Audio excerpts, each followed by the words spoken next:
మధురై మీనాక్షి అమ్మన్ ఆలయం దక్షిణ భారతదేశంలోనే ప్రసిద్ధిగాంచిన ఆలయాల్లో ఒకటి. ఈ ఆలయం కేవలం భక్తికి మాత్రమే కాదు, రక్షణకు కూడా పెట్టని కోట అని చెప్తారు. పూర్వం విదేశీయుల దండయాత్ర నుంచి ఆలయం స్వయంగా రక్షణ పొందినట్టు భక్తులు చెప్తున్నారు. ఎత్తైన గోపురాలు కలిగిన మీనాక్షి అమ్మన్ ఆలయం శిల్పకళకు ప్రసిద్ధి. ఇక్కడి ప్రాకారాలపైన ఆలయం గోపురం ముందు ఎత్తైన రాతి ఏనుగుల ప్రతిమలు కనిపిస్తాయి.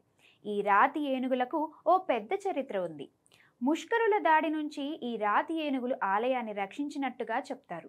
ఉత్తర భారతదేశం నుంచి ముష్కరులు ఆలయాలను, విగ్రహాలను ధ్వంసం చేస్తూ ఆలయ సంపదను కొల్లగొడుతూ మధురై మీనాక్షి ఆలయం వరకు వచ్చారు.